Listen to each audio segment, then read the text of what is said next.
ఈరోజు మనం చేయబోయే ఈ లోతైన విశ్లేషణకు స్వాగతం. ఈరోజు మన టాపిక్ ఐటీ రంగంలోకి అడుగు పెట్టాలనుకునే వారి కోసం నరేష్ ఐటీ వారు అందిస్తున్న ఏడబ్ల్యూఎస్ బిగినర్స్ రోడ్ మ్యాప్. బేసిక్గా ఐటీ రంగంలో ఒకప్పుడు సొంతంగా ఒక అప్లికేషన్ రన్ చేయాలంటే లక్షలు ఖర్చు పెట్టి పెద్ద పెద్ద సర్వర్లు కొనాల్సొచ్చేది కదా. అవునవును, చాలా ఖర్చయ్యేది.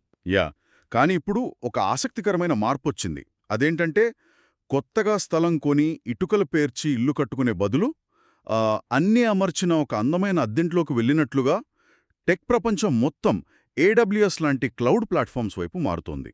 మీరు చెప్పిన ఆ అద్దె ఇంటి ఉదాహరణ భలే సరిపోయింది. అసలీ క్లౌడ్ వెనుక ఉన్న అసలైన మ్యాజిక్ ఏంటంటే వర్చువలైజేషన్. అంటే ఆ ఫిజికల్ సర్వర్లను డివైడ్ చేయడం, రైట్? ఎగ్జాక్ట్లీ.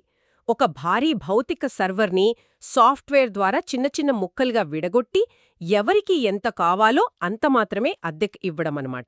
దీనివల్ల కాస్ట్ ఫ్లెక్సిబిలిటీ వస్తుంది. అవసరమైనప్పుడు క్షణాల్లో సర్వర్ సామర్థ్యాన్ని పెంచుకోవచ్చు. పని అయిపోగానే తగ్గించేయొచ్చు. అవును, బేసిక్గా ఎంత వాడుకుంటే అంతే బిల్లు. అందుకే స్టార్టప్స్ నుంచి పెద్ద గ్లోబల్ కంపెనీల వరకు అన్నీ క్లౌడ్ని ఎంచుకుంటున్నాయి. వినడానికి చాలా బాగుంది, కానీ ఇక్కడ ఒక ప్రాబ్లం ఉంది. ఏడబ్ల్యూఎస్ అకౌంట్ క్రియేట్ చేసి లోపలికి వెళ్ళగానే వందల కొద్దీ సర్వీసులు కనిపిస్తాయి. యా, నిజమే. అంటే ఒక కొత్త వ్యక్తికి ఒక పెద్ద భవనంలో 100 తాళాలు చేతికిచ్చి ఏ గది ఎక్కడుందో వెతుక్కోమంటే కన్ఫ్యూజ్ అవుతారు గదా. ఇది అంతే గదా. అసలు వాళ్ళు ఎక్కడ్నుండి మొదలు పెట్టాలి? వందల ఆప్షన్స్ చూసి ఎవరైనా భయపడతారు. కానీ ఆ భవనంలో ఉన్న అన్ని తలుపులు ఒకేసారి తెరవాల్సిన అవసరం ఎవరికీ లేదు. నరేష్ ఐటీ వాళ్ళ రోడ్ మ్యాప్లో చెప్పేది కూడా ఇదే. ఓహో, అంటే స్టెప్ బై స్టెప్ వెళ్లాలంటారా? ముఖ్యంగా సెక్యూరిటీ, కంప్యూటింగ్ మరియు స్టోరేజ్. ఉదాహరణకు చూసుకుంటే ఎవరెవరు ఏ డేటాని యాక్సెస్ చేయొచ్చో కంట్రోల్ చేయడానికి ఐఏఎం వాడతారు. ఐఏఎం అంటే ఇది ఆ భవనానికి ఉన్న సెక్యూరిటీ గార్డ్ లాంటిదన్నమాట. అవును, పర్ఫెక్ట్గా చెప్పారు. అలాగే అప్లికేషన్స్ రన్ చేయడానికి వాడే వర్చువల్ సర్వర్ EC2 అనేది ఆ భవనంలో పవర్ సప్లై లేదా మెయిన్ ఇంజిన్ లాగా పనిచేస్తుంది. రైట్. మరి ఫైల్స్, డేటా అంతా దాచుకునే S3 సర్వీస్ని మన స్టోరేజ్ గది అనుకోవచ్చా? సరిగ్గా పట్టుకున్నారు. బేసిక్గా ఈ మూడింటి వెనుకున్న లాజిక్ అర్థమైతే క్లౌడ్ బేసిక్స్ వచ్చేసినట్లే. కానీ ఇక్కడొక చిన్న ప్రమాదం కూడా పొంచి ఉంది. ప్రమాదమా? అదేంటండి? ఏంటంటే చాలామంది బిగినర్స్ ప్రాక్టీస్ కోసం EC2 లాంటి సర్వర్లను ఆన్ చేస్తారు, కానీ పని పూర్తయ్యాక వాటిని ఆఫ్ చేయడం మర్చిపోతారు. అరే, దాంతో వాడకపోయినా ఆటోమేటిక్గా బిల్లులు పడిపోతాయి. దీన్నే బిల్లింగ్ ట్రాప్ అంటారు. అంటే మనం ఊరెళ్తూ ఇంట్లో ఏసీ ఆన్ చేసి మర్చిపోతే నెల చివర్లో కరెంటు బిల్లు చూసి ఎలా షాక్ అవుతామో ఇది సరిగ్గా అంతే అన్నమాట. అవునవును, ఎగ్జాక్ట్లీ అంతే. అయితే ఇక్కడ నాకో సందేహం ఉంది. ఈ సర్వీసుల గురించి తెలుసుకోవడానికి యూట్యూబ్లో వందల కొద్దీ ఫ్రీ వీడియోలున్నాయి కదా.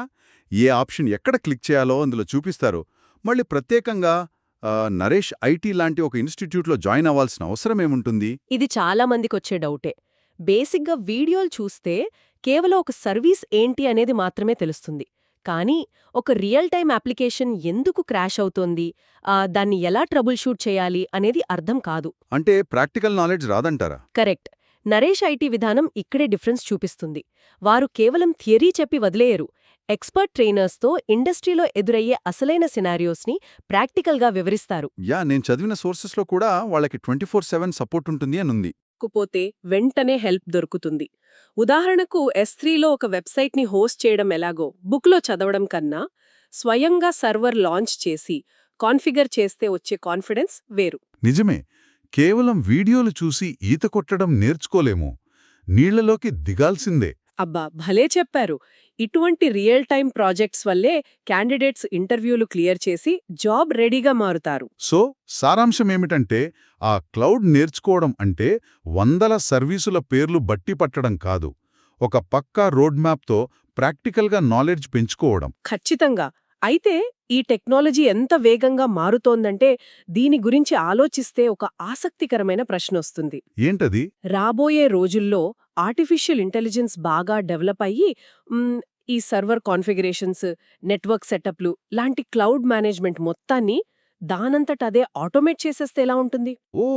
అంటే భవిష్యత్తులో ఐటీ ప్రొఫెషనల్స్ ఈ బేసిక్ సెటప్స్ అన్నీ నేర్చుకోవాల్సిన అవసరం ఉంటుందా? లేదా ఇవన్నీ ఏఐకి వదిలేసి కేవలం పెద్ద సిస్టమ్స్ డిజైన్ మరియు ఆర్కిటెక్చర్ పైన మాత్రమే మనం దృష్టి పెట్టాల్సి వస్తుందా?